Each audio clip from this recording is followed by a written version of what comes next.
每天都会有一些工来，然后可能刚好就是聊天，然后这样子大家比较听得到啦。希望你不要介意。不，而且您的一些思想、一些学问，我觉得说不定大家真的可以很难得机会。你看我们没有缴学费去抢你的课，却可以听到您的授课，也是我们的福气啊，对不对？今天我首先非常感恩这个本尊安排这个，一定是本尊安排。我在想，现在非常感恩哈。那另外，其实说对你们伉俪这么远，从高雄下来，也感觉到，还有那个徐先生跟主任。对。那我又想了一件事，说就在那个圣经里面有一句话，好像很适合我现在那种，那种状况。他这句话就是说，凡祈求的叫求得，那就凡寻找的就能够寻见，凡敲门的就能够给你开门。对。那我是在没有多久前，因为我有一个，其实我今天不适宜讲这么多了。我今天只是说，就到这边来就。非常谢谢那个会长跟我上第一堂课，第二个就是因为我对本尊道了解其实很少但是我刚才跟会长报告过说，我不怀疑本尊所讲的东西，因为我已经我们的做学问都从事实开始嘛，那个事实都已经在那边的了，那如何了解它而已。那这个理解呢，是不光是哲学科学，到目前为止都有个难度所以我今天是来上课的，听课的，不是讲话。那我报告到这边就好了那教授我们就当聊天，因为像你刚刚有提到说你之前看那个意识流，那意识流不管里面我刚刚提到，因为他是科学家，那您是哲学家，或者是就是好，请用茶，就是如果以我一个普通，我既不是科学家，也不是哲学家，虽然我是学电脑的啦，我是写程式的，我之前是对啊，所以对我来讲，我是非常的那个实事求是型的。对。那同样的想法，就是实事求是型的。如果这个东西是真的，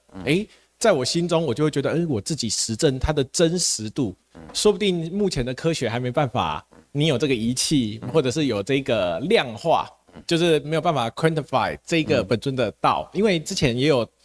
有人跟我们以前的会长建议说，如果本尊这些照片看不跟生产一些数据或者什么，重点是连生产出数据的这个仪器，这个科技我们都没办法。但是在意识流里面，这个麻省理工的这个物理学家，他们来探讨，他们真的是被本尊的照片所吸引。因为当然介绍他们的一定会说，这照片是真的，然后是这样。那对于他们来说，他们觉得值得走一遭来看，他们想要体验一下，所以他们跟本尊问的是说，在他们的前提之下，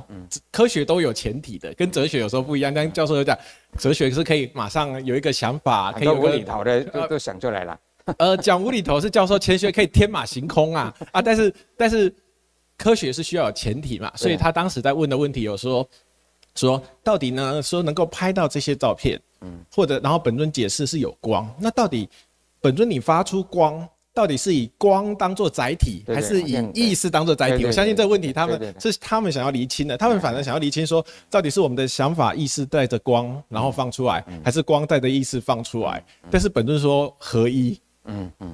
那以科学家来讲，他们目前也可能也很难体会到。可是后来本尊的带动，对，特别是尤其是最中途的时候，本尊有带动给那个 Net 那个劳力士的手表跟一瓶矿泉水，他真的有这样把它拿起来。这件事情对本尊来讲就是替他恭喜，哪怕他自己还有点不知其所以然，但是本尊认为说他的本心已经点燃了。那种感觉就好像说我们假设我是一个佛教徒，我本身不是佛教徒，但是假设我今天我是一个佛教徒，或者是我想要在佛教里面找到生命的答案的话，那我今天看片的，花了很多时间，花了很多精神研究这些佛教经典，它上面试图讲出生命的答案，譬如说讲到极乐世界，那讲到极乐世界有多好，有七行树、大金地、八宝池，什么飞禽鸟，什么各种，但是这些经典不管大小乘三藏12部经典，它就好像说，今天有一个人告诉你美国很好，那你看了各家出版社的美国的名胜古迹的地图啊，告诉你去美国哪一个的，可是你看了各家出版社的地方，你没去过美国，那本尊的超越性就是，假设就好像比例，就给你一张机票，你就搭着飞机去美国。你就是亲自去实证，所以为什么讲说彼岸的风光一定要自己亲证？所以为什么佛教讲要自觉、自悟、自证、自明？就是你的这个心，哪怕现在没办法量化，万一科学要500年后才能量化，可是我们先体会到说，我本心真的，就像刚刚教授你有提到说，那个里面它那个光是有wisdom，是有智慧的，它那个智慧是可以给我们找到我们生命的答案。因为它实在是太超越，所以在西方人在讲说什么本尊常常讲说，这个我们探讨的这个生命，或宗教探讨的是生命，但是在现代西方文化，它把心理把它给拆解成心理学，就好像说我们的表层意识，然后接下来进入到我们的潜意识，潜水的潜，进入到潜意识。那但是对于佛学也好，或者是宗教的生命的体的话，它是在更深层。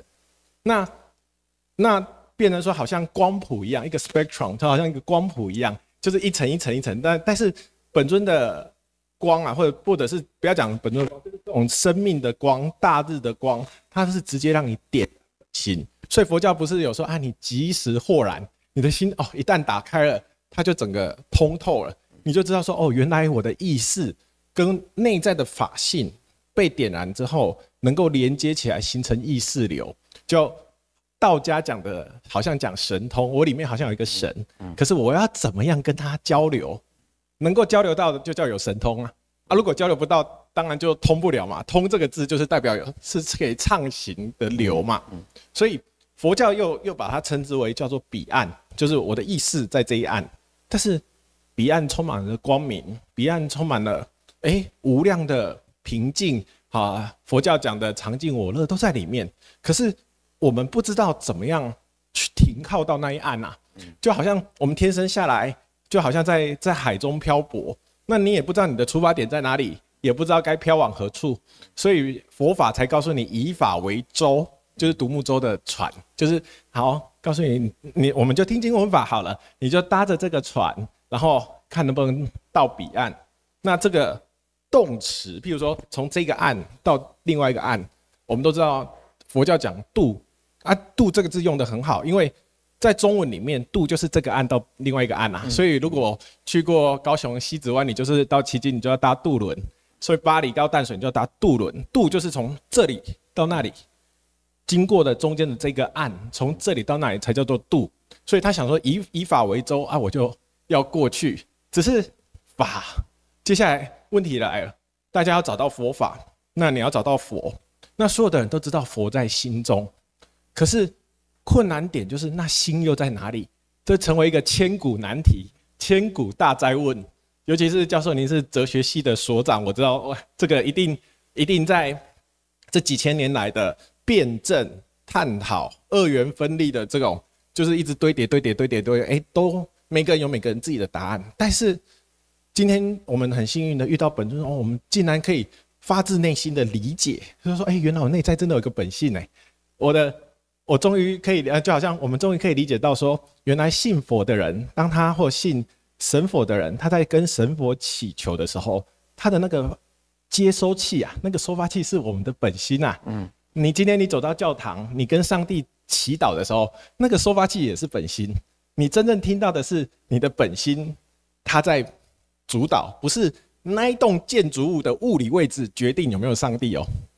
不，这是这个，我相信教授你一定可以理解，就是到最后我们在寻求的就是这个本心的功能。那本心因为没有遇到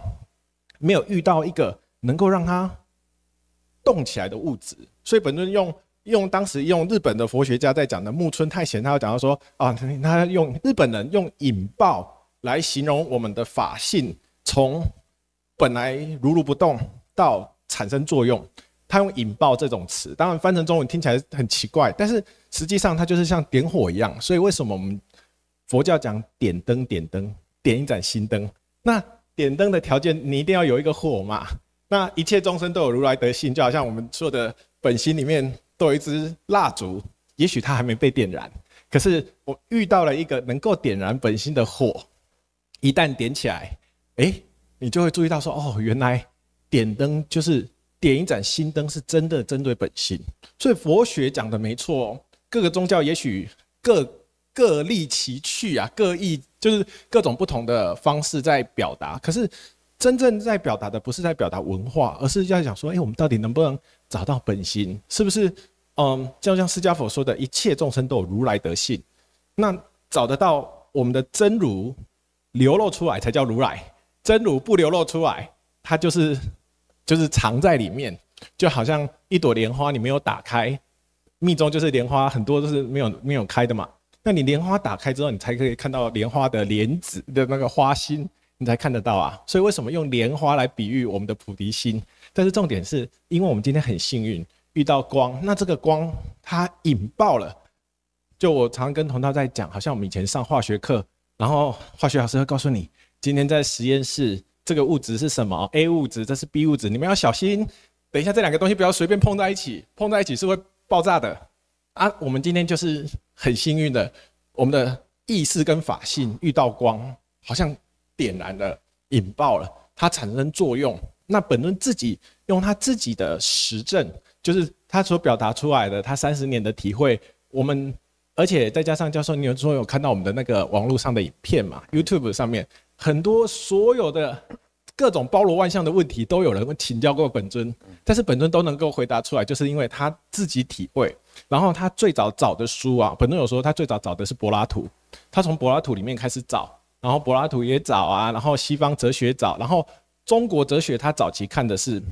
属于老庄啊，或者是儒学，甚至宋明理学。那一直到了有开始出来演讲，那个时候本尊已经成名之后，有在滨江街演讲，才有一个人跟本尊说：“本尊，你讲的那些内容好像佛经里面的维摩诘境界哦。”他说：“维摩诘是什么？”才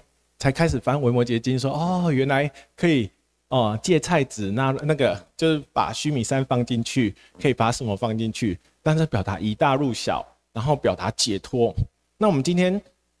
要的。”我们并不是说什么我想要当大师，或者是想度众生之前，也要先把自己先度得到，再来考虑这个嘛。因为我们一定要自利才能利他，自觉才能觉他。如果我自己都度不到，我不知道该往哪里去，我不能只纯粹把别人的理论，然后囫囵吞枣，所以你前面的人告诉你这么做就这么做，但是前面的人有没有成功呢？我们不知道。目前我们只知道就只有释迦佛成。那我们目前也知道，好，耶稣死后3天复活，可是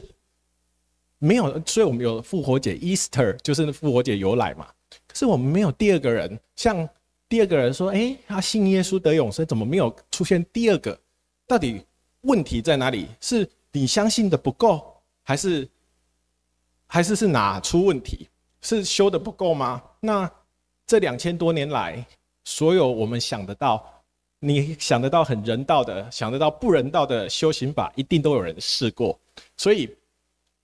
重点本尊把它点出来，就是说你有没有遇到光？一旦遇到光，因为为什么可以马上有？就是《坛经》那句话，它本自具足，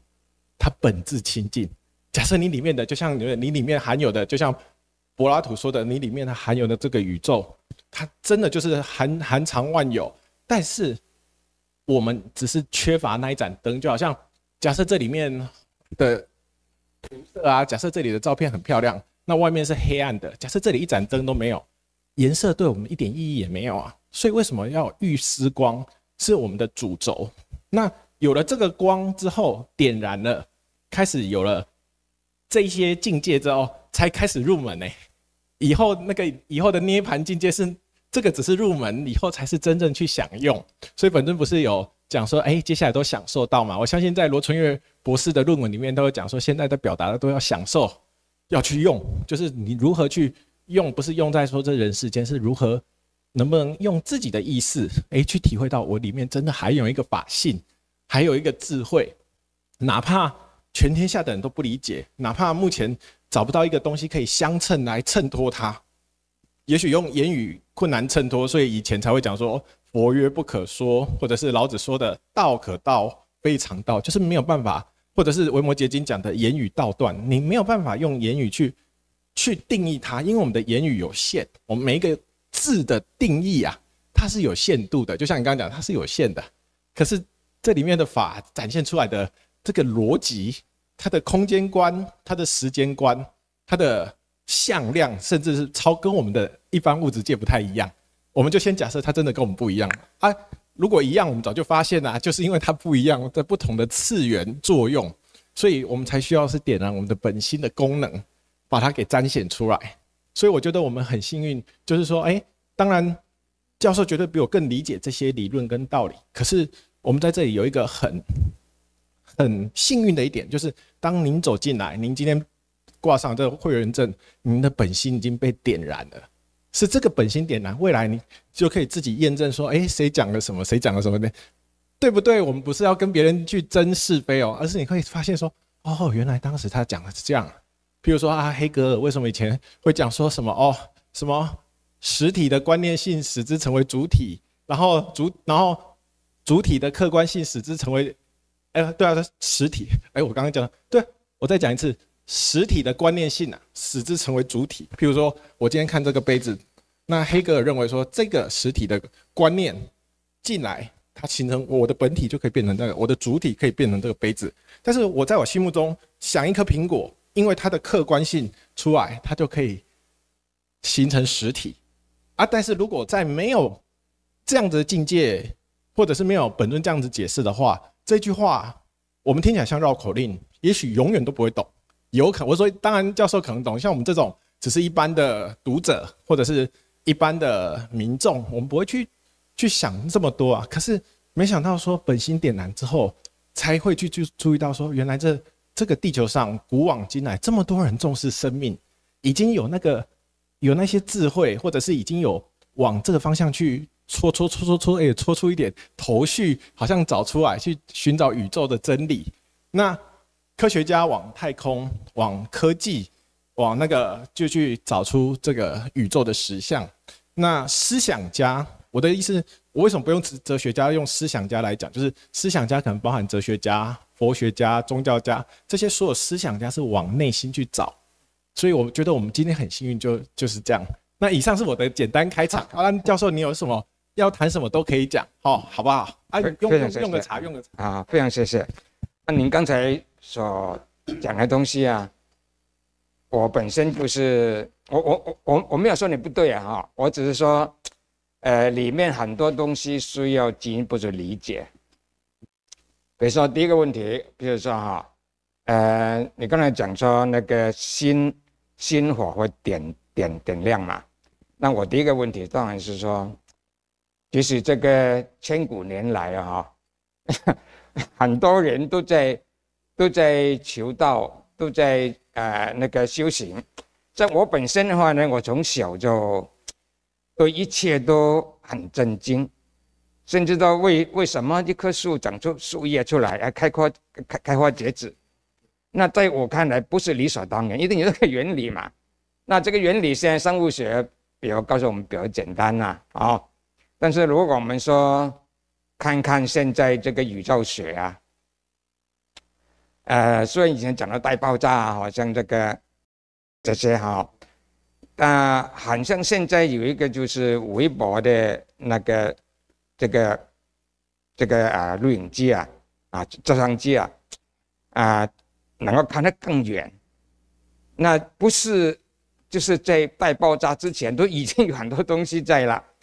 那你就想说，这个世界对我来说了就是我一直在胡思乱想那另外你回到一个小的原子，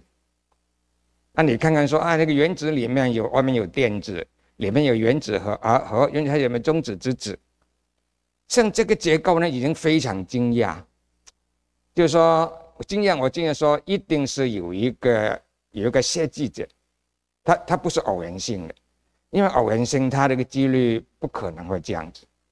像说，如果那个中子跟质子里面这个质量不一样的话，它随时会分裂，分裂就没有分子。没有分子就是我们没有这个物质世界啊。那我是蛮重视养生的，所以那一般人呢就是说啊都要练功怎么样呢？那我认为说这个营养很重要，那这就是想到说代谢作用。那你进去理解这个代谢作用多复杂，非常非常复杂啊，不是我们简单就是代谢这么简单的啊。所以这些都在我看来，所以我跟那个徐先生讲说，我是有神论者啊，但这个神也不晓得是谁啊，那就总之有设计者就对了。我这个设计者是非常超远的，不是我们一般能够理解到啊。那就所以我现在想的时候，我第一个问题是说，你刚才讲到点亮这个灯，我说千古年来。多少这个所谓导师啊等等啊，都没有办法点到这个灯。那为什么我敢都去跟徐先生讲说，我们活在这个时代，在这个台湾啊，怎么会出现一个就是光的那个本尊能够点亮啊？于是我就去看这个《大日经》《大日经》它本来那个。原来的意思呢，就全名就大比卢迦拿，成佛神变加持经，我特别重视神变两个字。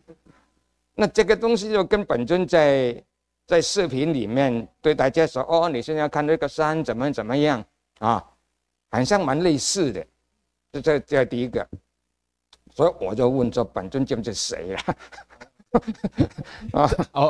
没关系，你讲我再那就为什么有这个问题呢？因为本尊像刚才在那个意识流那个视频里面我感觉他很谦虚。他说：“你说这个光呢，我们这个本心我们这个本心没有这个光带那个光体的话，没有办法起作用所以就说所有的那些修行者呢，其实都没有成功。那像我本身不算修行者，起码半个修行者了那我对各门各派的这些观念，我事实就做过了比如说像那个这个密宗密宗我曾经在密宗里面3年然后像说那个。噶玛噶举派我们汉人就白教了对那就白教里面呢，它的修法呢，就是有所谓拿诺6成就法是由这个马尔巴到印度去求见那个蒂诺巴学的话，就好带回西藏。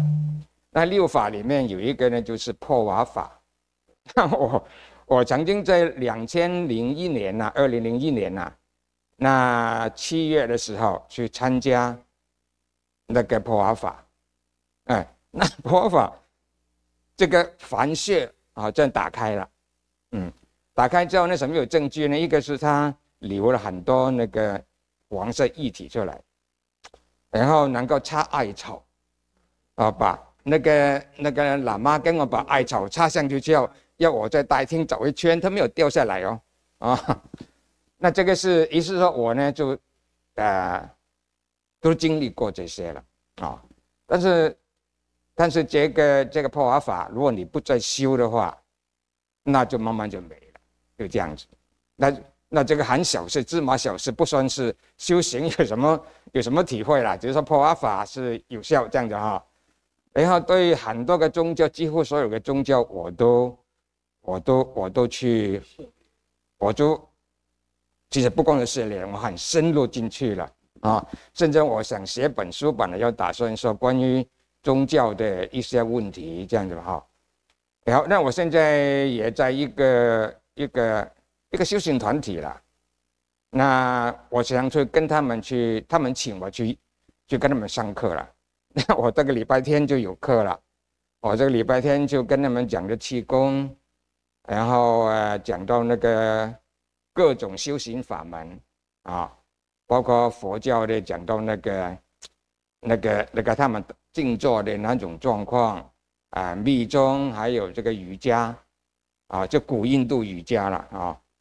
那等等等等，还有中国本身有一个说内丹洞，我花太多时间，很多年，把他的书几乎完全看过了，但是到头来呢，就像本尊这样讲这个成功人几乎很少的啦所以本尊说，就因为你的本心这个，他就说把一个客观的光体它是客观的。不是那个美国的那个 Net 不是问这个问题吗？这刚才提到了本尊强调说这个光体是客观的，你个主体呢，你个本心。那当这个光体跟这个主体的心合起来之后，你才有至少是修行的标准成败的标准我很欣赏这句话，这是第一个。第二个问题是我要就是很容易想出来说，那个带光体一直是能量的，是吧？我说那个带光体大光体给我们的是能量嘛，光本身是能量嘛，对不对那我这个问题，第二个就是说，像在座每一位都给本尊就是放光的那既然是我们这个法身，因为你们把法身翻译成 energy body 嘛，我是很欣赏这个翻译那既然这样，当然很可能不止这个样子了，但起码它有这个性质。那是不是我们每一个人这个能量不一样？能量不一样的话呢，变成我们的法身呢，这个等级不一样。像会长你从小就跟本尊的了，所以等级应该很高了。像我现在是还在门外都没有进来，谈不上本级的0级了这样理解对吗？我就是说法身本身有等级，这个。那另外一个问题就想说，法身这个本尊常常讲说，他很谦虚他说他是跟这个光体呢有相应有相应。他还在那个视频里面讲说，不是我跟你家给这个跟你这个点是员工跟你点那我就是不是说这个是本尊的谦虚我为什么这样讲呢？就刚才我提到这个大喻经那个神变那这个神变它里面有一段话是这样子的，就是说这个大喻如来呢，他对讲什么金刚总持金刚手菩萨等等就是来就是要就是变现一栋很高的房子。那这个房子呢，就可以高到没有顶的，宽到没有边的。那里面有很多珍贵的这其中一宝。那这样子很像跟本尊在视频里面所显示给大家看的没有差别了。所以我就怀疑说也是胡思乱想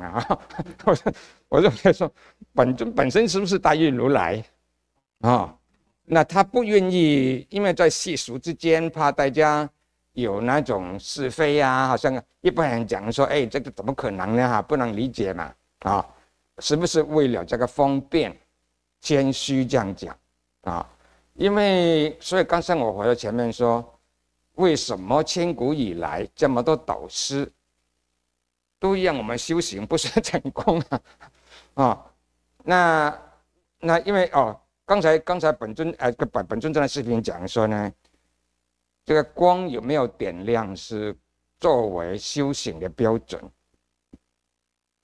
那我一辈子在修行之后这么多年，我非常认同这一点，所以我没有啊，没有成就啊，失败啊。好，那接下来就是本尊不是很讲到这个相应，那我就想就是说，我下面那个假设啊，可不可取了哈？因为像我这些人呢，都是学理论，一定要尽量去理解它嘛，理解到自己提出一些观念出来啊，来说明一个现象嘛。我们做的事情只能这样做啊。然后意思是说，因为我们那个意识呢是一个有意识波的，一般说脑波嘛啊，脑波了啊，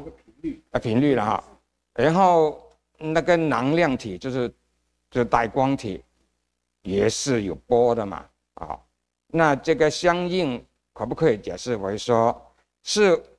带入的那些频率，像刚才讲的频率啊，跟我们意识的频率产生共振了啊，或者是说共振了，这样解释可以吗？当然可以啊，当然啊。对啊。还有另一个问题是本尊讲意识流，这个也是一个因为在心理学在对意识，但意识不是这样子。那本尊讲意识流。就是说你能够，说你后面不是有做那个这个视频呢？后面不是有一段话呢？就是说，这个意识流哈，比如说当一个人往生了，啊，生命结束了，那我们的法身就是站在那个代体的旁边，然后呢，我们这辈子的，我都相信灵魂存在的，啊，因为为什么相信灵魂存在呢？我一切都从事实出发，因为目前有很多的那些所谓能够讲前世记忆那些人非常多，而且那些人呢能够用科学实证他讲的话啊。我看过一个视频呢，就是一个小男生，他17岁，然后他记得他前世的太太，这个太太现在80几岁，碰面了，然后他们聊天。那你怎么印证呢？他说：“哎，这个笨斗是我以前做的啊，咱们都认同啊，这个我比讲的这个案例非常非常多，所以说这个灵魂是有的啊，这样子。那我现在的问题是说，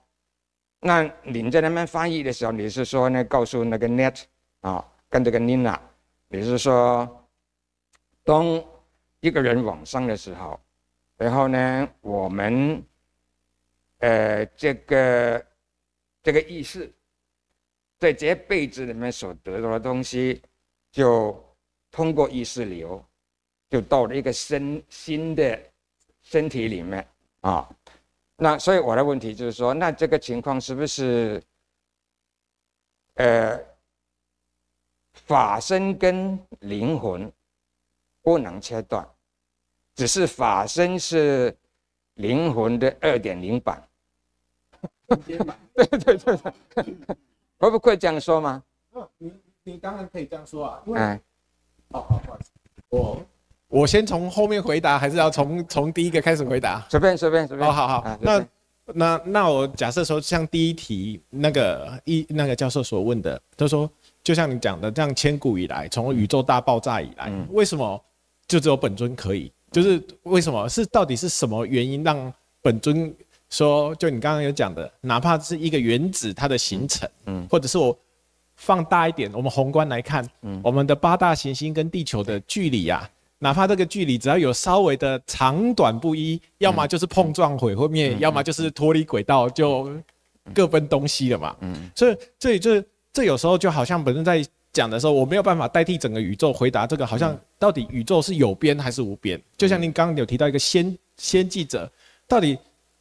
本尊在52集也有讲过，这是一个大哉问，就是大家都会问的问题，就是说，好，假设不用宇宙爆炸论来说，用上帝造物论，假设是上帝创造宇宙，那本尊就说，那上帝是谁创造的？那上帝的爸爸，那上帝的爸爸是谁创造的？那就是爸爸的爸爸嘛。可是这个会变成一个就没有办法谈下去的一个罗生门，就是所以为什么当在讲这段的时候，本尊引用摩西在沙漠中遇到那个光的时候，他告诉他：“哎，你是谁？”他就回答说：“我是自有、永有、本有的耶和华。”意思是说，他就是本来就长存，他没有什么来源，好像他自己就是在那里。所以为什么庄子那句话“道自本自根，自生自化”？当庄子大宗师里面特别强调说，这就表达道就是天生好像就是在那里，或者是比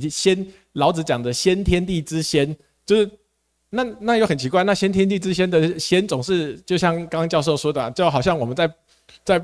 在思想所有的东西啊，譬如说我有爸爸，爸爸总是有爸爸嘛，总是你在无止境的总是可以找得到源头，哪怕说它是猿人进化的、草履虫进化的，我们都还可以给个答案。但是宇宙这个事情，目前在本尊来讲，它就是本来如是，这是本尊给我们的答案。而我当然对我们来讲，我们也在思考，所以我只能说，对于这个光为什么在本尊身上可以产生，本尊也告诉我它就自然在他身上，非常的自然，甚至没有任何理由。本尊也想说，为什么不在星云法师身上？为什么不在圣严法师或正言法师？为什么会在他身上？为什么要让他经历过这些？如果今天在本尊甚至还讲说，如果今天在星云法师身上，或在其他的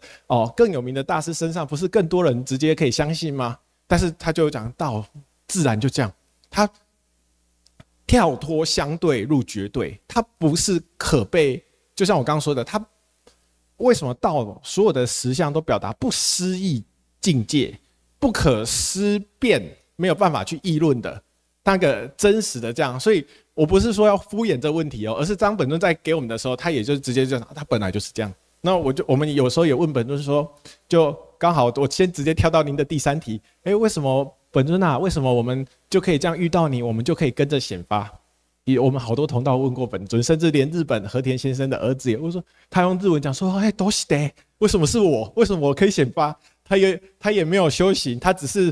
刚好因为是爸爸认识到本尊，然后一起这样喝茶，然后本尊带动他就真的看到武士拿着武士刀，然后在河边对砍。只是他听不懂本尊的语言，却在他的脑中怎么呈现了这些印象，就自然跑出来。那他自己也觉得疑惑啊。那问了这个问题，就说为什么可以？那本尊就说因为你运气好。本尊给我们的回答就这么简单，所以。有注意到我当时在回答那个 Net 的时候，他说我们要在什么样的心理状态？他用 mind state， 就是我们要达到什么样的状态的时候，才可以跟这个光达到，就像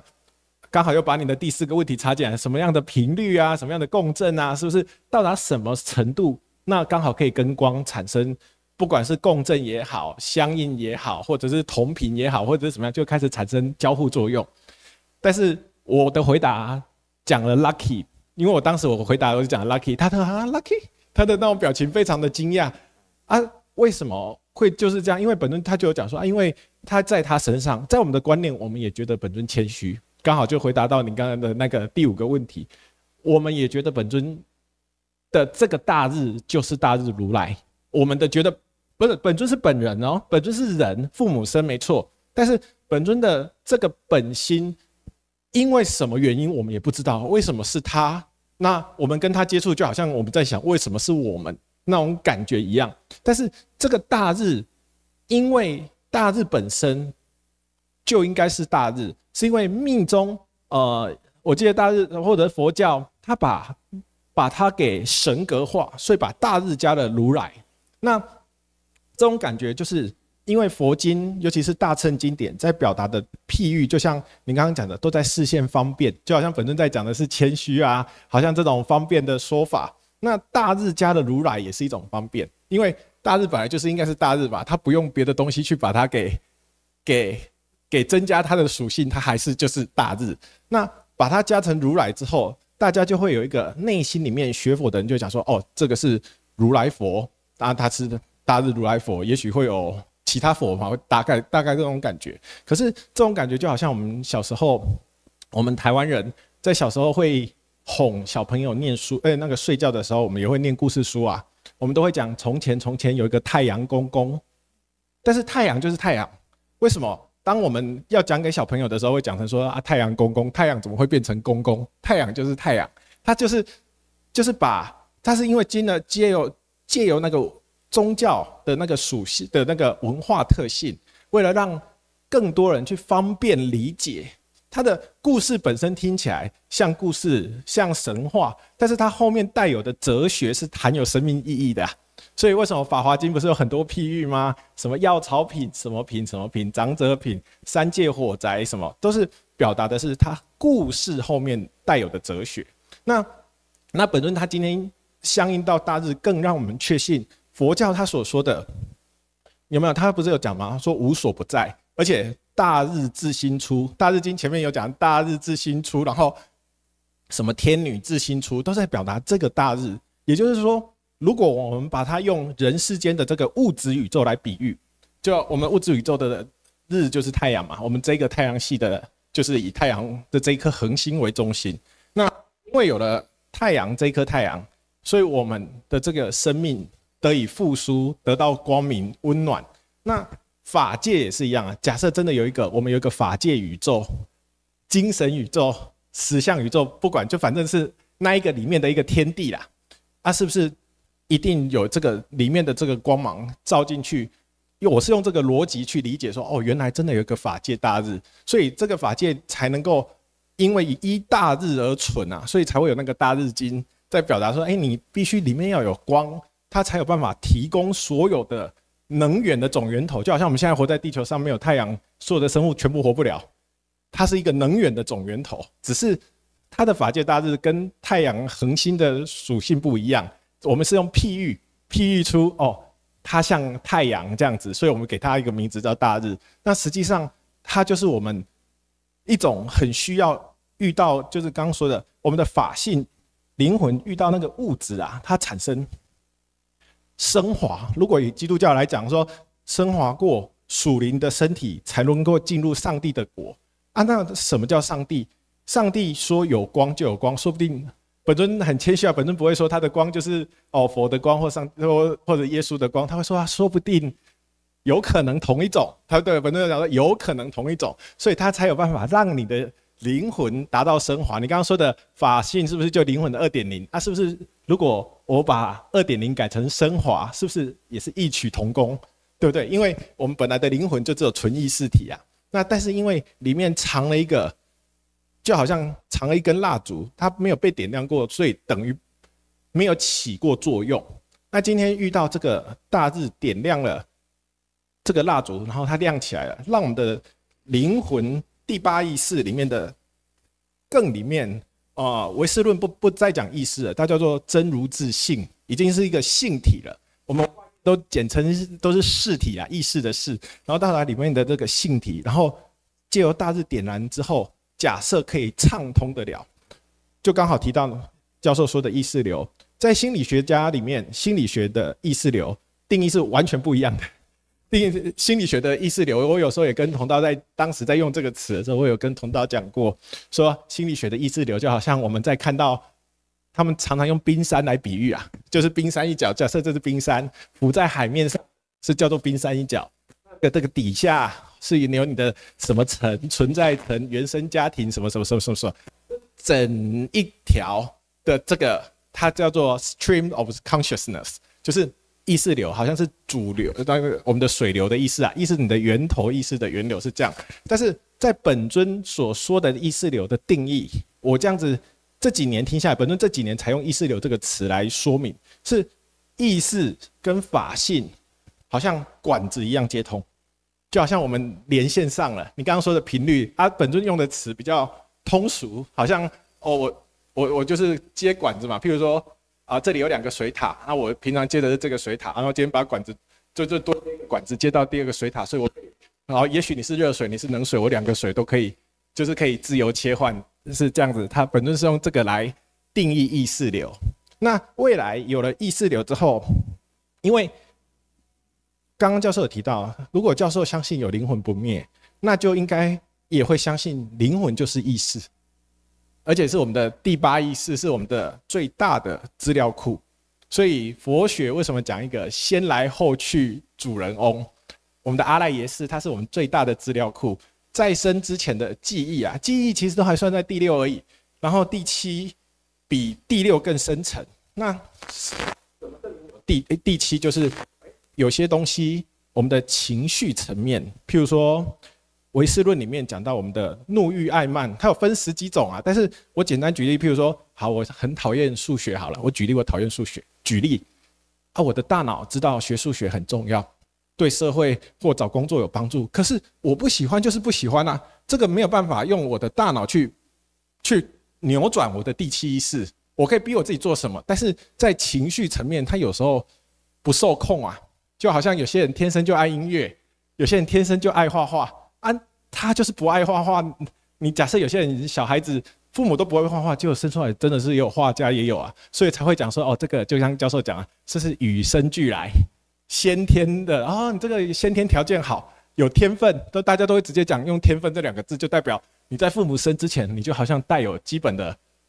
一个资质存在。所以莫扎特对不对？几岁就6岁就会作曲什么，就那我们也遇过有很多啊，父母数学不好，结果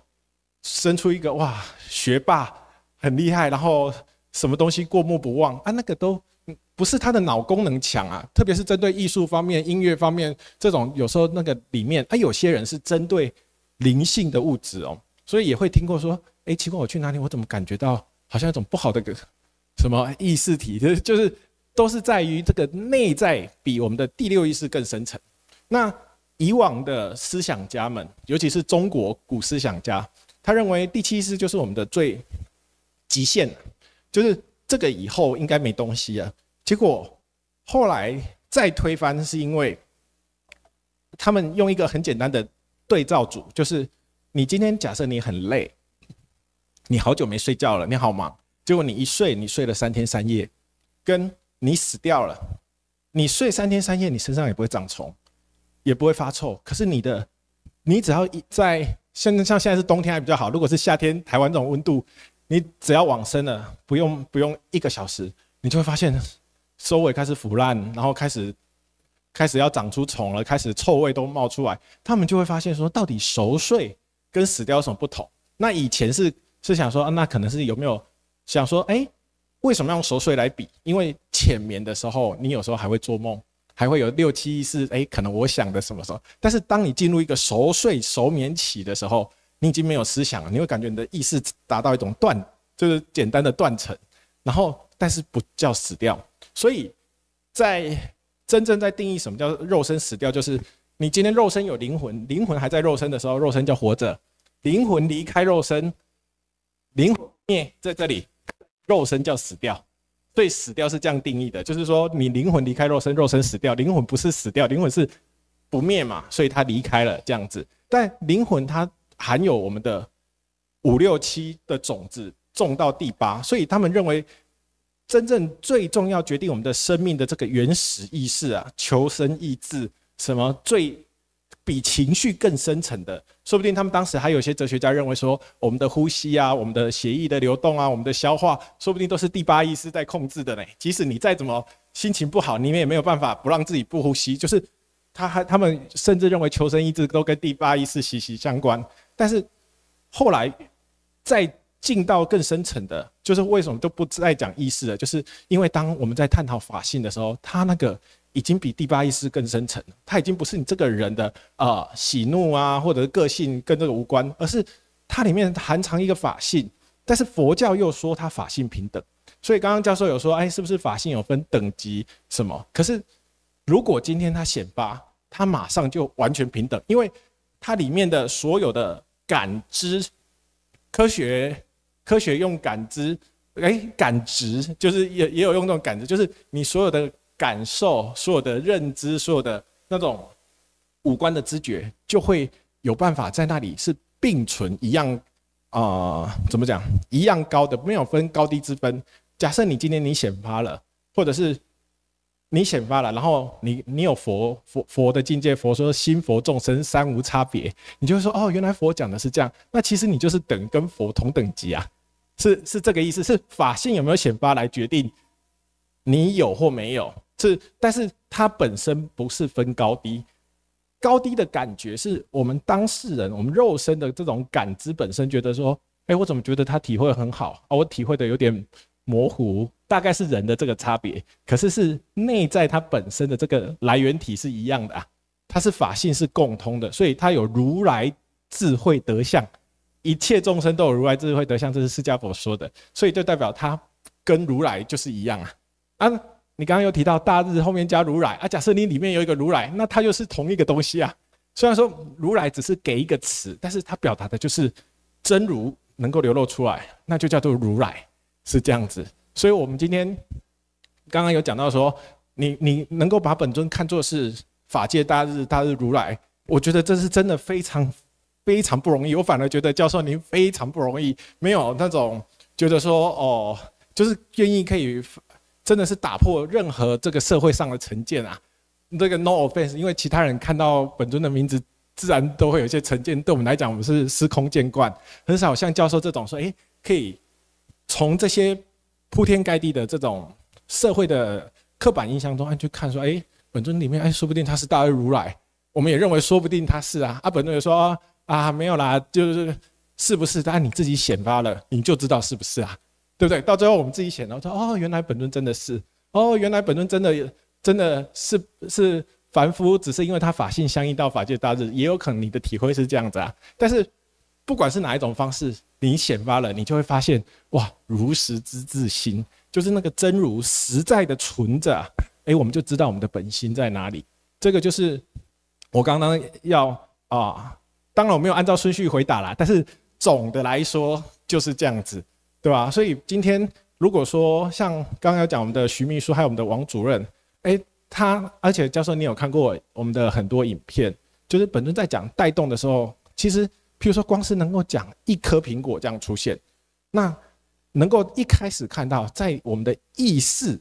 的视觉里面好像印象一样，因为在初期我们还是分不太出来到这个到底是法性流露，还是这个是我的回忆，是我的印象。那所以当开始我们在跟同道在讲，包含本尊在跟同道带动的时候，都说你就先把它认同嘛，因为你认同没有受害啊，因为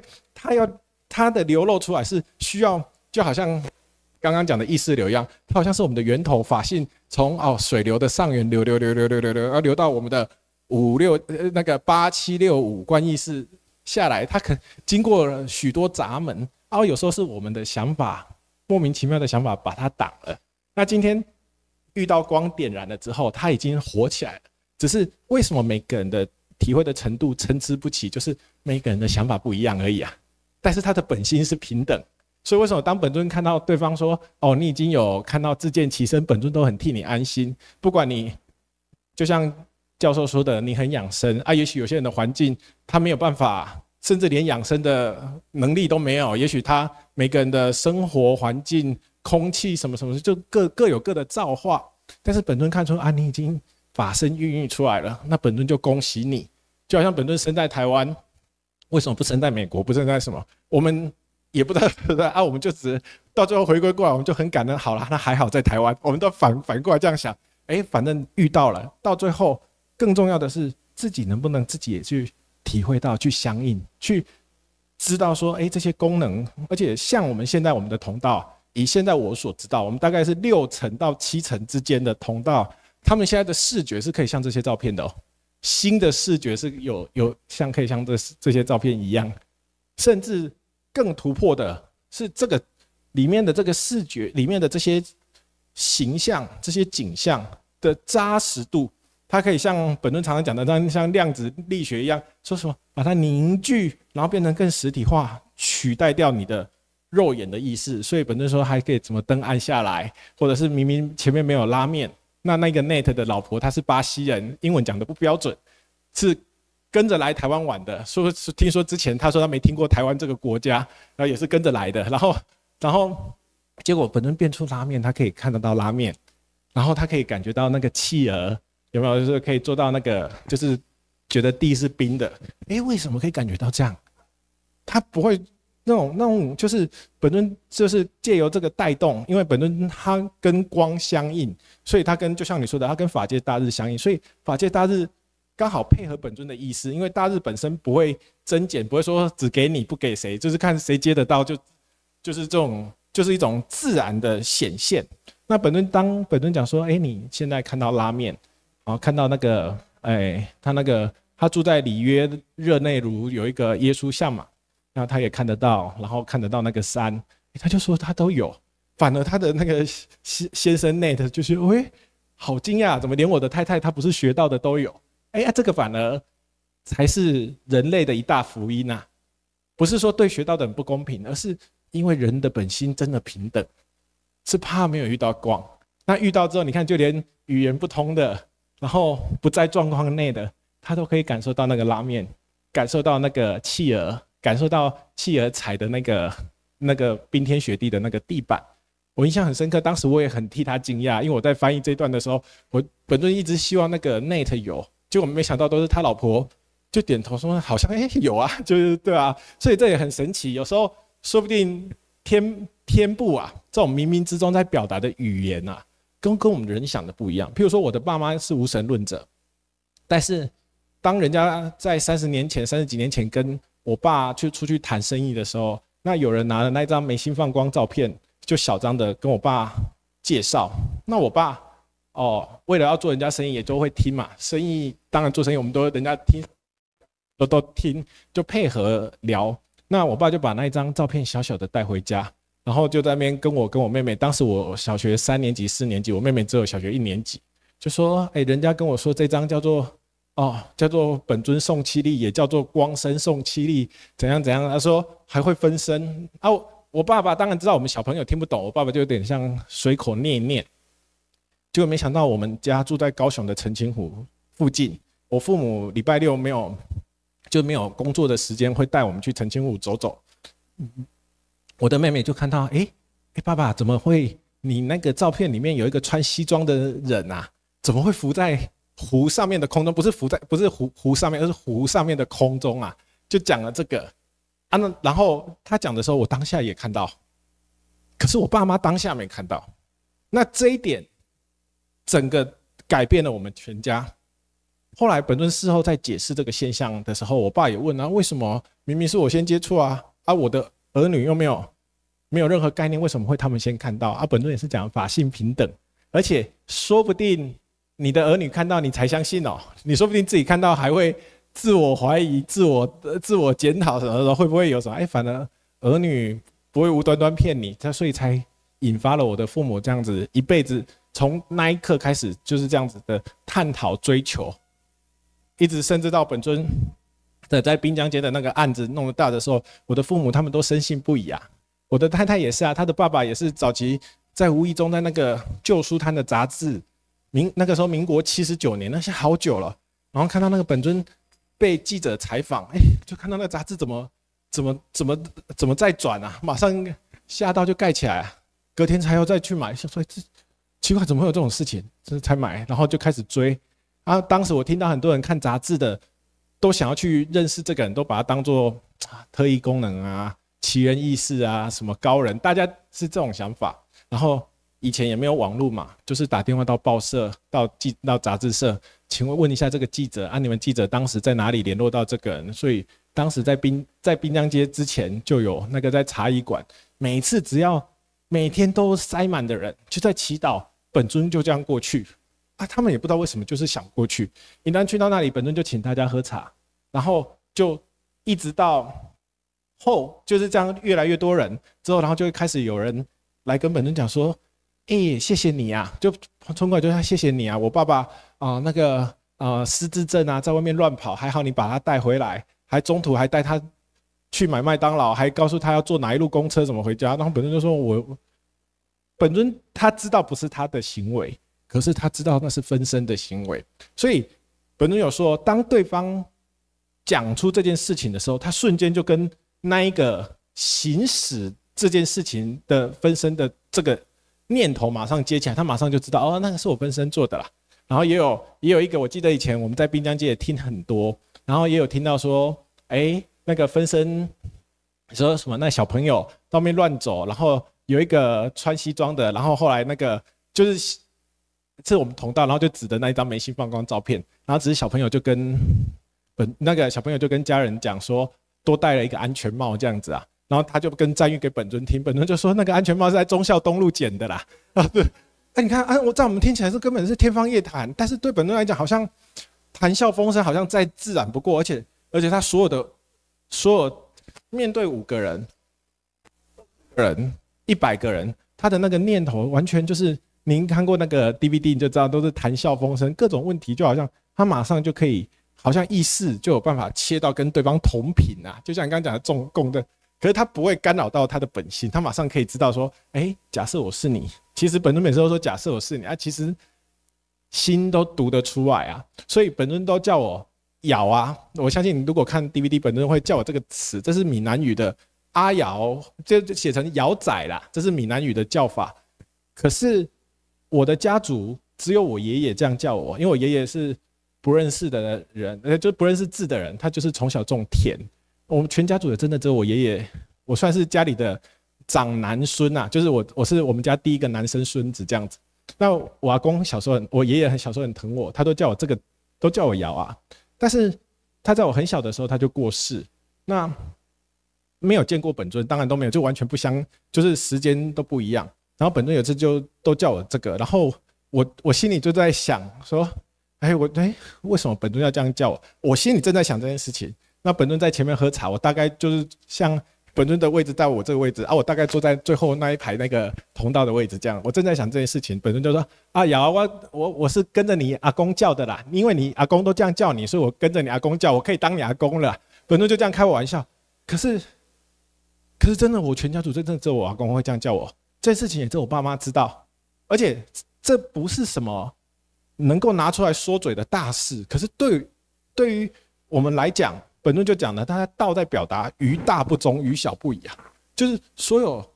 有这些生活中的种种，更是表达这个道大道行走在这个人世间是这么的平易近人。所以当本尊讲说真正重要的，有一天本尊就跟我们讲一句，说如果有一天啊，在滨江街都讲过。有一天，如果你更认识我，你会很怕我，你会更敬畏我啦。本尊是用台语讲啊，做惊我这样，来到就意思就是，因为随着我们后来越来越认识本尊，我们真的觉得，就像教授你说的，我们真的觉得本尊就是跟大光体合一，我们也甚至把本尊就当作大光体，所以我们对他的这种感恩跟敬畏，不是害怕，而是真的觉得说，带有一种我们怎么那么幸运，就像你刚刚问，我们怎么那么幸运，刚好遇到这样，我们也没有修行，我也没有吃素，我也没有参加什么宗教，即使是来到大日宗，也不用特别做什么，然后每个人就恭喜你，相信教授你来，大家也都恭喜你，你点燃了啊，甚至不知不觉啊，就是道就是这样子表达。所以，当我刚刚讲说，回到那样，像比如说我刚刚讲那个苹果，假设教授你的那个印象中马上那样意识的视觉马上出现一颗苹果的时候。那个时候其实呢，基本上就已经有进入那个状况了，对啊。譬如说我现在讲这样有吗？印象中可以想一颗苹果出来吗？好，可以。那譬如说，那在一开始，因为我们所有的东西都跟我们的意识息息相关，虽然说好像是意识，我们这个动作我们把它称之为带动啊，就好像说，刚好有这个机会跟您这样子对谈，就这样，就刚好当做一个活动，就是这样子，不是仪式啊，反正譬如说像我讲的，你看那苹果马上切成四等分，马上切开，那苹果就自然这样子化开，就4个等分，连中间的籽质都看得到我没有去强调籽质，但是有些同道它直接切开来就看得到那个籽质，然后意识里面好像长了一个嘴巴，去咬下去，皮有皮的韧度啊，皮比较没有那么脆嘛。果肉是比较脆的，有苹果的香，大家咬下去有一个口感，皮有皮的另外一种口感，然后都咬下去都有感觉，你在你心中就感觉，我好像我的意识好像长了一个嘴巴吃到那个苹果，这样应该教授都没问题。如果那都有办法破瓦法什么，他们好几种嘛，然后破瓦、躲射法什么那几种，那对啊，哪若八、哪若六法那几种跟意识都息息相关，可是。现在更重要的是，因为教授你遇到光，现在你的法性正活跃啊。哪一天如果你注意到，包含我们的徐秘书跟王主任，他在跟人家带动的时候，有时候他们那个对方的那个法性有起来作用，其实我们或多或少知道，可是讲这个变得好像我们很自大，可是因为法性平等，会真的会有那个频率啊。灵魂产生那个凌波率，会有那个频率，真的就像你刚刚讲的那个波一样，它真的会产生出来，就会注意到说，哎，你现在看到的苹果，对我来讲，不管教授你看到苹果是什么，可是对我自己主观来讲，我就请我的本体啊，请让我看到跟教授一样的画面，就是会看到那个苹果，可是不会去窥视别人什么有的没有的，而是针对带动。法身不会去做损人利己的事情，是因为法身他没有什么私心、所有权或什么，所以但是针对带动是这个光照出来的一颗苹果，那它就产生功能这样子，或者是教授您的教室出现，您常常就上授课的教室，可能有好几间，特别出现某一间，你都可以讲桌就讲桌，然后旁边的椅子这什么都可以从你的意识一开始从你的记忆抓，然后我们的记忆形成这些是我们观念的模型，然后我们的法性啊，好像是这些物质的材料，它把它注入进去之后，它越来越真实，越来越真实。所以一开始我们会感觉好像不是很扎实，但是很快的体会到一个程度，你就说哇，怎么可以真的这么真？甚至可以觉得说，哦，好，消失，教室先消失。比如说，甚至可以觉得说，比如说像这个杯子里面就有一个富士山，你就可以在你的肉眼看没有富士山，可是意识的视觉看进去，就真的一座富士山在里面，然后就会回想到，哦，维摩诘经芥子可以纳须弥山，就是大概是这样子的意思，对吧？我这样讲，当做带动，我也希望你今天最好能有，而且更好的状况是，如果教授您的程度，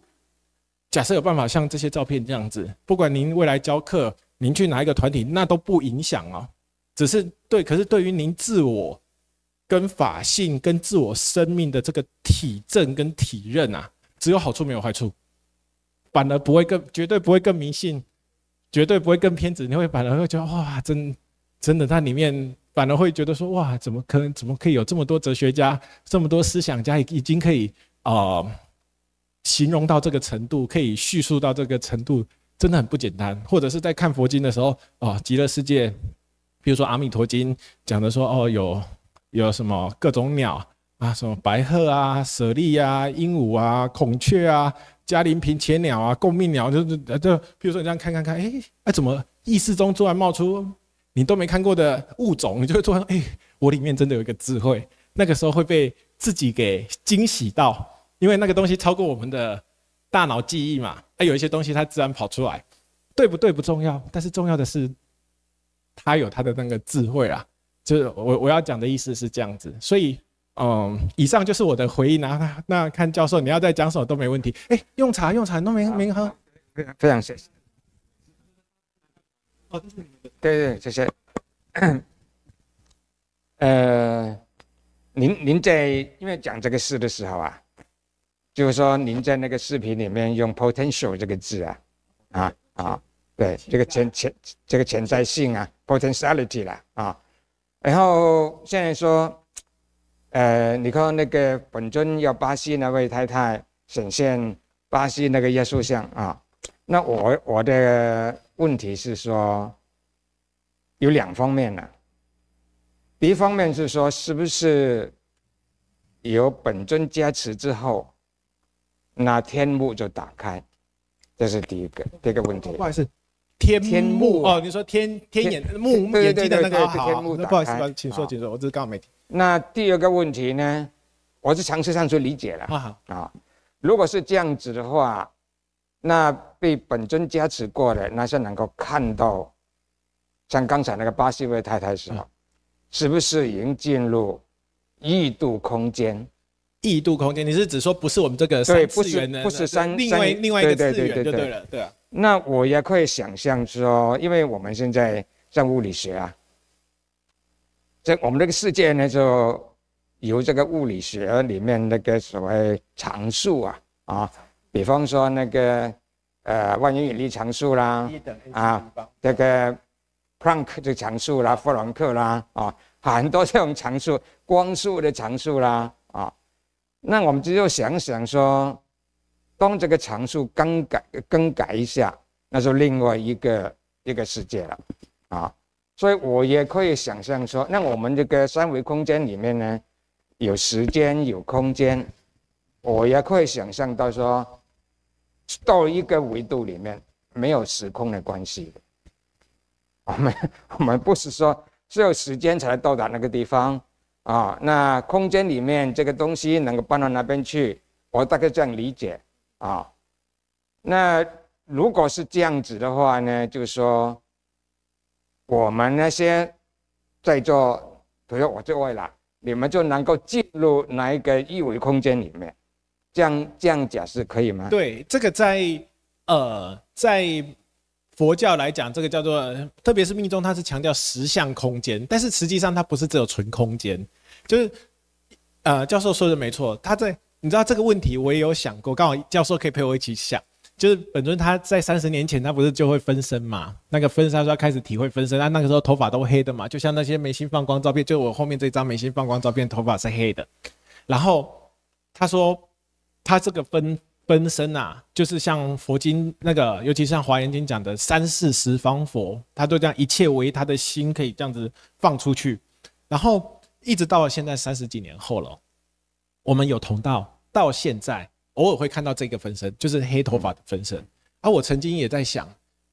如果是教授您会怎么想？如果是我当时我就想说，那是不是代表本尊的分身其实已经穿越时空了？他从30年前他分出来的，给我们现在的人看到。是不是也可以这样理解？那当然，一般人会理解说，哦，他分出来，然后那一个分身就留了30年，或者是像教授您说的，我比较站在教授您这种型的思维方式啊，就是不同次元的空间跟时间的流动感，说不定都不一样哦。我们的时间是这样子。本尊有讲嘛，就是时间是物理学出来，从运动产生时间，所以古早说什么己由旬，己由旬就是牛车拉一天的距离叫做由旬。那所以用时间用运动来决定我们的时间。可是如果今天是在实相里面，所以为什么讲一个实相世界，甚至那个佛的弟子在《楞严经》里面还有问释迦佛说，为什么里面还有山河大地？他就是说，我的心可以生山河大地啊，我的五蕴。释迦佛回答他说，我的五蕴都可以进入法界。也就是说，在释迦佛的这一个空间里面，我们就本尊常常用柏拉图的说法来试图让我们理解，它是一个你用理想理行可以去建构的。所以为什么释迦佛的极乐世界就很像是他的理想国？为什么释迦佛的极乐世界会很像他在古印度恒河流域的那些感受？为什么不是？就我们为什么不是那种？就是照理说，我们在想，如果我们今天有外星人，或者是去到外星球，应该是跟我们的想法就是完全是不一样的，或者是完全想象不到。但是为什么释迦佛所建构的极乐世界都有他印度的那些，甚至还有菩提树？然后又有菩提果，然后又有莲花池，然后又遍地黄金。为什么是遍地黄金这种金属啊？因为印度人就是爱黄金啊，他们的婚礼啊什么都是以黄金为什么？所以本尊的意思就是说，所以是你的心能够建构的，这个是法界。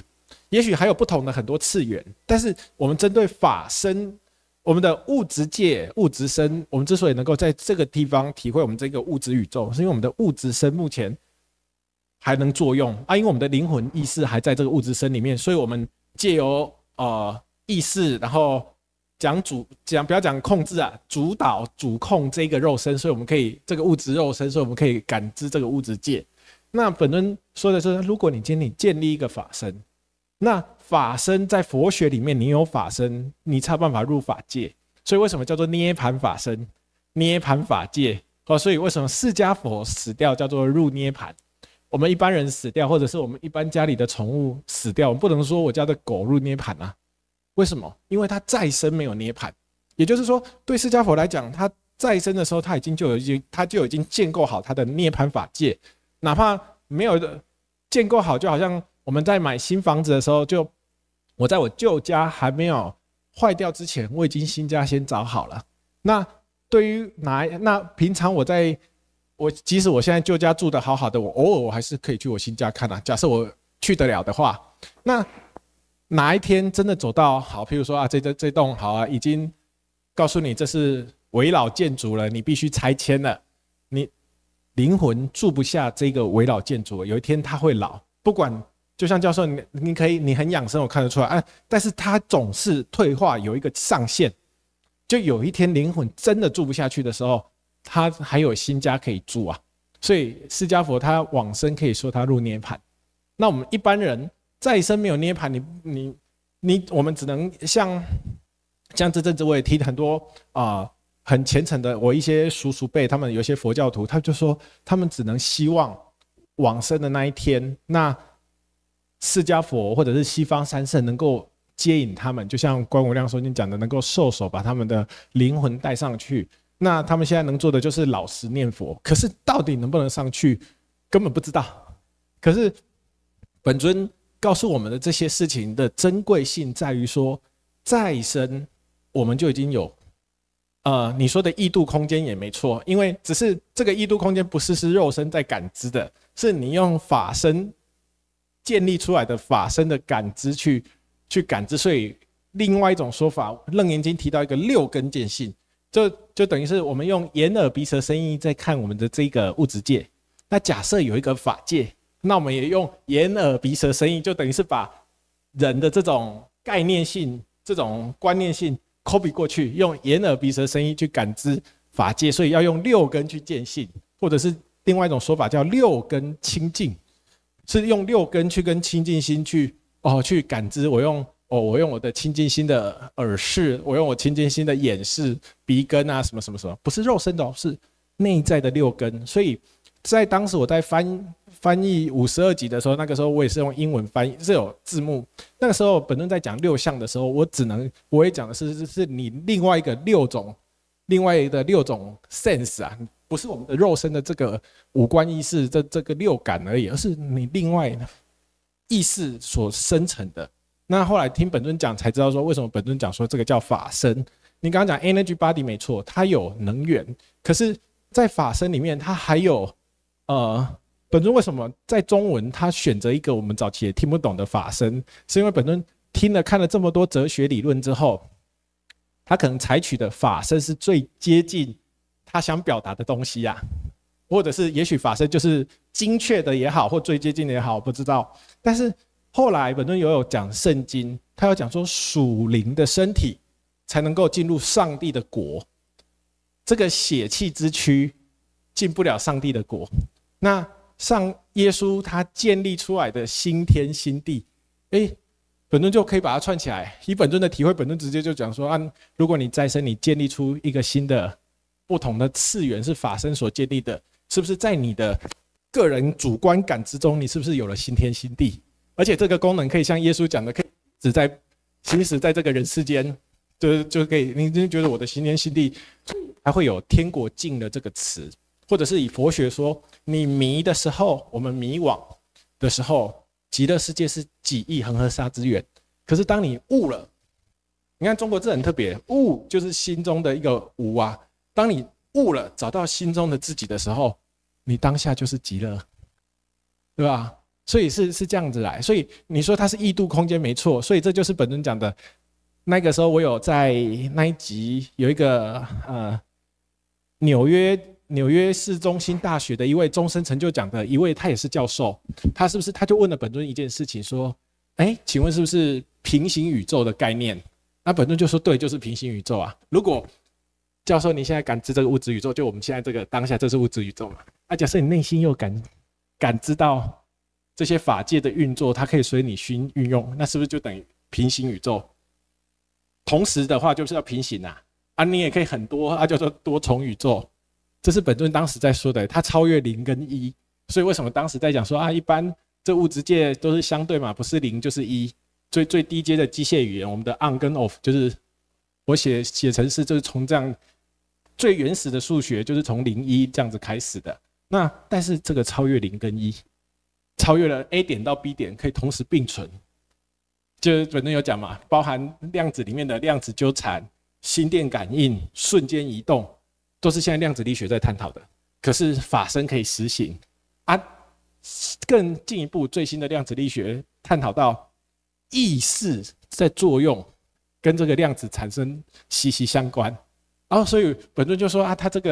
本尊就说哇，那他这个也很超科学啊。可是本尊更希望的是，在科学界还没有研究出个定论的时候，我们自己先有科学怎么样交给科学家、交给学者们或者是未来的发明家，他们发明出什么仪器，理论家什么样，但是我们自己先有先自己体证好。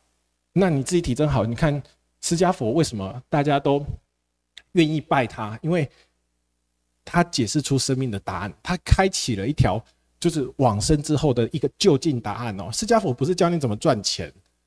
为什么孔明也好，张良也好，他们可以教你怎么打仗什么什么，但是大家的人只是在生会很崇拜他，可是真的你要走到探讨生命的时候，大家拜的永远就只有释迦佛跟耶稣，因为他告诉你说，你真正生命的就近出路在于这个就近。我们现在所有的好处跟什么都大家都很重视，没错，财色名食睡都很重要，可是就只有他们讲说就近，而且还可以告诉你说你信耶稣得永生，那我也想要永生啊，就算我的，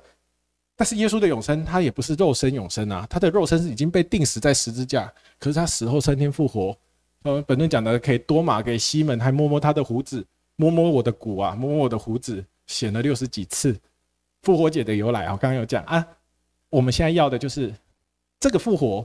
本尊讲把它统一，复活就是有了法身，是灵魂升华。就刚刚教授用的非常好，只是那个是我们写程式的专有名词才会用2.0这种东西啊，对不对？就是你的意识进阶了、进化了。基督教讲升华，属灵的身体，而我们以佛教来讲，如果我不是佛教徒，说以佛教来讲，那是法性的身体，法性所留身。而我们这个是物质身、娑婆身、臭皮囊，反正杂七杂八的。换汤不换药就是在表达这个，对啊。那以上就这样啊，我觉得，对啊，就看教授在讲什么啊，你都没有用茶，不好意思。啊，好，教授你要不要休息哦？我再马上反映一下，请教一下您这个意见。我最近想啊，就说那个意识流啊，意识啊，会不会是进入量子态的状况？那进入量子态的状况，就有那个所谓量子纠缠这个观念了。量子纠缠的观念就可以解释意识流了。我就这样想。对，这个就因为本尊我们反而刚好跟教授您相反。当本尊第一次讲量子纠缠，我们还在想说什么是量子纠缠啊？但是本尊他可以感知到我们的什么事情，譬如说我刚刚讲了，我爷爷过世，那代表我的记忆嘛。可是本尊可以讲出、读出我没有公告给任何人的那个，就是像教授您说的，如果这样讲，就是量子纠缠啊。甚至我们在带动别人，譬如说，当我刚刚讲看到苹果，那这个苹果我看到它，大家也都能看到，甚至有时候我会知道谁看得清楚，谁看不清楚。那个也都可以用量子纠缠来解释啊，就好像我跟再讲简单一点的用词，就像刚刚讲的，是一种同频啊，一种共振，只不过法性先跟你先合。那它可以产生作用，就好像大日跟本尊合了之后，大日本身没有自己的思虑，没有自己主观要干嘛，但是本尊说啊，那他请大日召见你，大日就瞬间出现，因为他的意思刚好跟大日，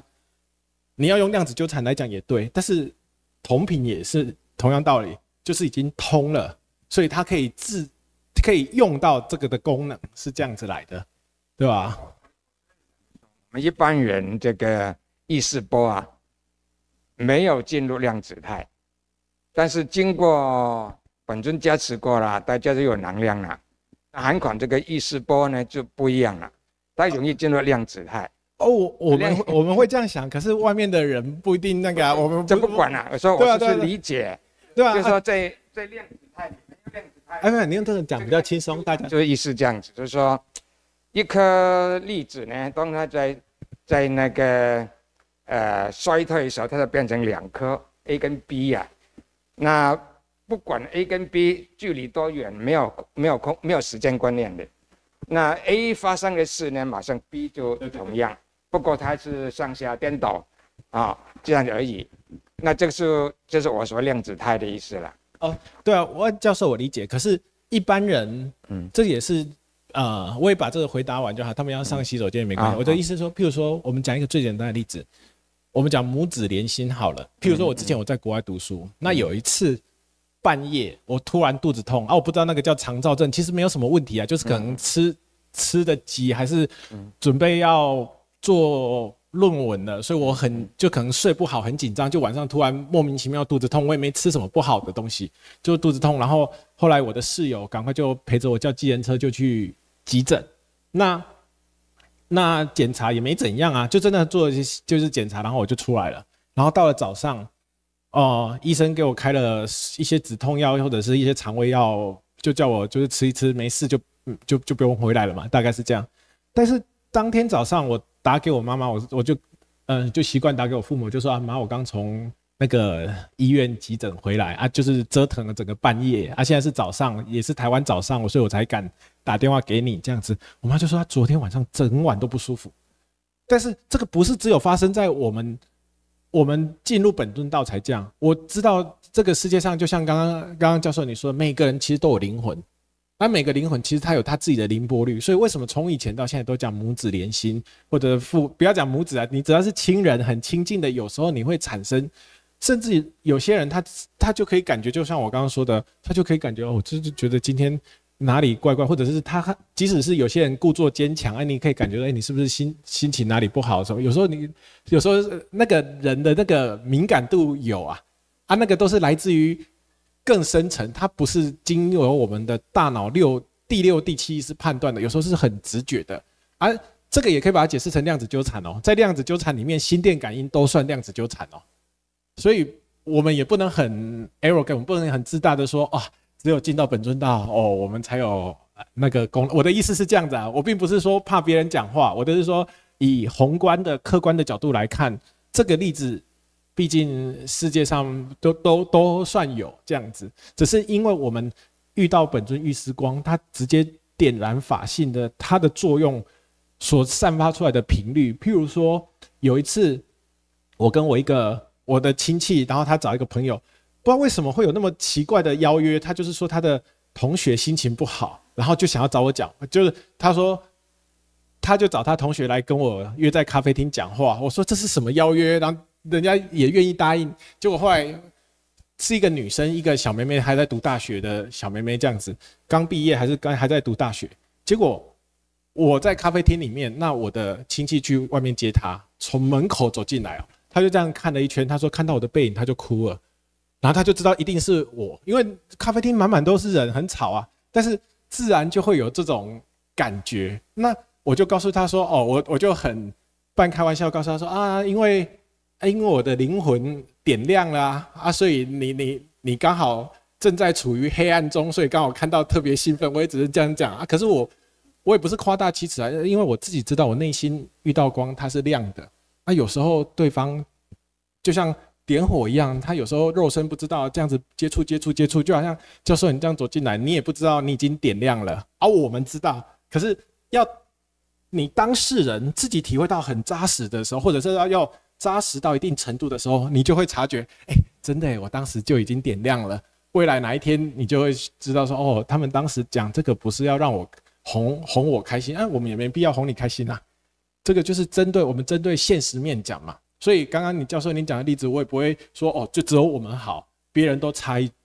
截，不是这个意思，而是真的人人都有本心，那个法性平等，体会到之后，真正体会到之后，你会发现说，难怪为什么本尊这么谦虚，他会知道，就有一天你会知道说，我们人的功能有限，我们人像我很努力运动，我努力健身，然后想办法活健康，想办法把经济状况顾好。让我生活少烦恼，可是生命这个问题真的很现实的，需要用光来点燃，你才知道什么叫明心见性。你没有光就没有明，就没有办法明心见性。所以有光才有明，有光才等于有明嘛，没有光就等于无明啊，有光就等于不无明，就是这样子意思。耗大家太多时间了。不会。在座每一位都是我的老师啊，打解为师嘛。那我是还没有进门，所以说大家最好，如果大家有时间，要不要每一个我们彼此互相讨论？对啊，都可以啊。那教授，我只要问一个问题就好。譬如说我现在讲，譬如说像我先讲简单的，譬如说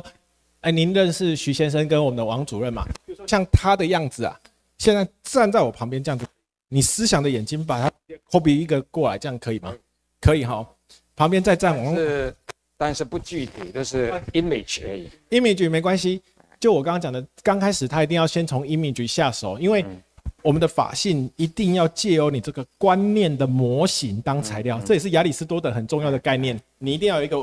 形式音嘛，啊，你那个有这个形式之后啊，接下来这个材料音是法性注入进去，或者是他们讲的第一音，就是这个最原始的源头。那如果说你就像自然就会清楚，譬如说像那旁边在站着王主任，2个人站，你看他们这样笑脸迎人，可以啊，可以哈，啊来，再多站一个我，可以啊，可以有哈，都很清楚啊，来，要想象就可以了。对啊，那你看那可以，但是你注意眼神会很，有都有吧？可以想象啊，对不对？因为诸佛正片之海重新想生，未来你的就是要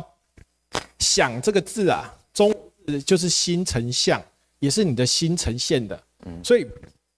一开始想象，你后来你会发现它会超过你的想象。现在你都把它当作有就好，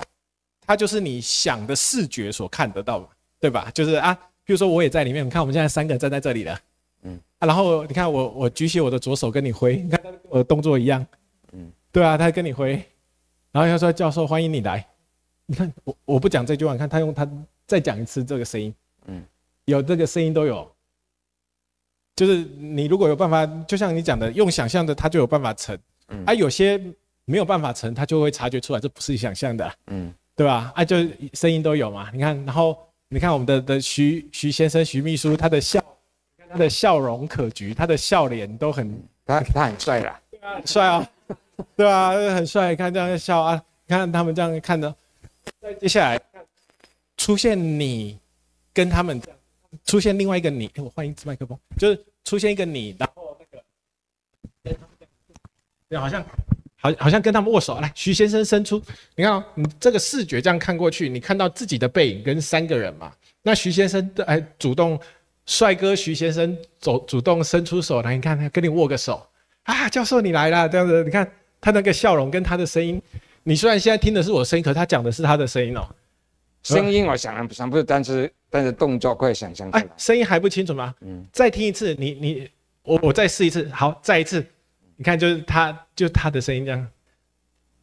就是那个笑声，他在跟你打招呼中，我听得很清楚，含有一点就是很笑容可掬的声音这样子，有吗？声音还是没有？那不然有啊，不然想象不然换我，来，你看。你就看到我的样子，然后就突然讲了一句换我，他就讲换我，你看换我跑出来跟你握手了，你看我就讲换我，你看他还注意到换我，好像换我，你有注意到吗？这个动作好像我们在看很无厘头的那种感觉，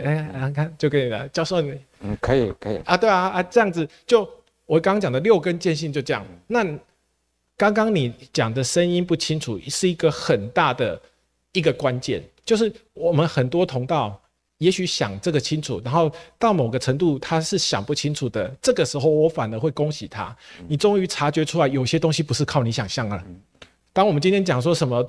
那未来教授你就记得你现在的这个感觉，等你听什么都清楚，看什么都清楚的时候，你就知道说里面已经有掺有法性的功能，它补足你想象所不能达到的地方。因为曾经在某个阶段你是想象只能到某一个上限，我们的想象是有一个线，就会在体会的过程，反而是一开始讲什么他全部都有的，他比较难体会说这个算吗？因为他想什么都有啊。可是如果比如说有些人是味道差一点点，然后什么好，比如说我看那教授你都没喝茶，然后你看你转过来，然后口罩自然拿掉，你看你自己拔掉口罩，然后把自己爱喝的茶，你看喝一口，那个茶味都是一样的。这一杯已经没那么烫了，但是那一杯可以烫哦。就是可以你输入让它烫，就会感觉茶就要开始有点冒烟了。然后吞进去的时候一样，用思想，一开始我们用由意所做思想的带动，好像进入我们的食道，好像真的一口很舒服温热的茶，在这种冷冷的天，然后吞进去，我回去多练习看看。没有，如果这样子看得到自己的话，就开始已经有自见其身的意味了。那个徐先生带动我很多次，那我有一个算什么呢？就有一个经验呐、我跟大家报告一下，不晓得对不对啊？请说。那我就这几天呢，就是有时候那个眼镜放在哪里，眼镜，有时候手机也不晓得放在哪里，那我就说法身，那个跟我提示你找出来，跟我去找找看，有5次，结果很快我就找到了。就找到了。那这个不晓得是不是偶然的？不是所以我们在体会这个时候，因为我们在初学或初体会，我们都会这样想。但是我都跟同道讲一个小技巧，你就把它当作事，别人怎么想不管，反正因为你把它当作事，你等于是往内感恩，等于是灌输它的功能。因为我刚刚有说，它是我们的观念的模型，你认同它的能力的时候，它才能够越来越随着你的意识产生功能出来。所以我们只要往内感恩，你不会吃亏啊。譬如说，教授你这样子跟我讲，就会长告诉你说，把它当作事，你并不是被我骗啊，你也没有受损啊。说不定你这样子都把它当作事，然后你往内感恩，你的法性等于是好像被灌溉，更好像就是它的显发，你都更注意到它的展现，突然崩然大开都有可能。对，所以任何这种我们都往内感恩，不是去。也有一种比较麻烦的是，有一些这种状况，我也讲给教授您听，你也听听看，因为我真的遇到，他就说好啊，那本体那法身啊，那你给我6个号码，我晚上去买乐透，买那个彩券，然后如果你很厉害，你就让我中，结果都不会中，然后就很灰心。可是我刚刚有说，我们的法性它不是为了要说服我们这个肉身的这个主观意识来证明它的存在，通常它在表达都是它的智慧啊，都是针对生命，针对那个体会，它没有必要取信于肉身哦，这是一个很特别的，它跟我们想的不一样。如果神啊有佛啊，如果你今天帮我什么，我就来相信你。可是这种条件交换，甚至讲严重一点的情绪勒索，这种其实在法身它不是这样运作的啦，反而是你只要注意到它就是你，然后它里面含有你的智慧，你只要把它当作所以为什么他讲说以前本身讲以本体为主，是心是佛，是心做佛。如果你把里面当作是你的神、你的上帝，你绝对不会把它当作是你的小弟。是你会注意到说，它里面是我生命的主宰哦，然后你就注意到有它，我好就觉得我好幸运，我遇到你了什么，但自然反而这样子展现的大啊。如果都是条件说的话，那个法身不会故意，他不会为了取信于你，然后来完成什么。他如果真的要动什么，自然会成。那有时候在小事情，就像刚刚教授讲找眼镜、找手机啊，他在表达的时候，我们都感恩就好啦。他愿意满我们的愿，我们就感恩啊。万一有些事情，譬如说我刚刚讲的有些什么希望我的儿子都第一名，希望我的什么的，那有时候不是，那个人世间的都是相对，跟法性他不会去为了这个事情在表达。但是如果有好的，就是往内感恩就好，你就当作是一种往内用喜悦的心去灌溉它，它就会越活跃。你用感恩的心灌溉它，喜悦的心灌溉它，哪一天你就会发现说难怪本尊这么的谦虚，因为功能真的都在里面。所以我真的恭喜你。其实教授今天刚刚这样子，您在看，我也有跟着在看，已经真的都有进入状况了，真的是很棒。我觉得这也源自于您真的很谦虚，没有那个刻板印象。因为我也接触过，如果你有看视频，你应该知道我也接触不少学者跟一些有些他很有既定的想法，但是既然都能够走得进来，基本上我都会发自内心的，我是觉得是敬佩的。因为我真的觉得，假设我今天是一个外面的人，那听了这些新闻，然后还能够走得进来，真正探讨的是本尊思想，而不是媒体上所建立的形象的时候，我真的觉得这个人真的是不简单。所以我也是很开心说教授你能来，所以今天我来，对吧？能够跟教授谈话是我们的荣幸啊。你要想说是我们的荣幸，我们的荣幸，对啊。对啊，你们太客气了。徐先生跟主任跟大家都没有发言。真的耗大家太多时间了。所以说我说多提一下。好，不然我们休息一下，看着怎样。等一下开始，因为谈到不限时间的，我们在这边只要谈到，我们就你要谈到多久都 OK 的。趁热打铁嘛。对，你刚刚提出的那个很多部分其实就好像我说那个拖大了就是说好像遇到知音的感觉，因为你所表达那些细节呀，就像你说那个树为什么会长，以前我们大家都有同样的这种问题，为什么会这样，为什么会那样，像刚刚你们在谈的时候，我就想到一个部分，就是说，因为从小时候就是说我们在学物理的时候，就是说我这个什么光速，这个哪一颗星要几光年几光年。但是我是奇怪的，但是我眼睛一睁开我就看到了，那这个是怎么解释？以前我就有这个心态，那个想法那后来遇到本尊的时候，这个就解开了。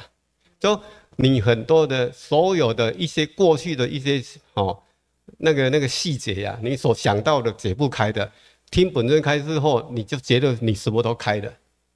因为万法唯心好 OK。好，不然我们就要休息一下，那个可以用个茶，不好意思，我都没有让。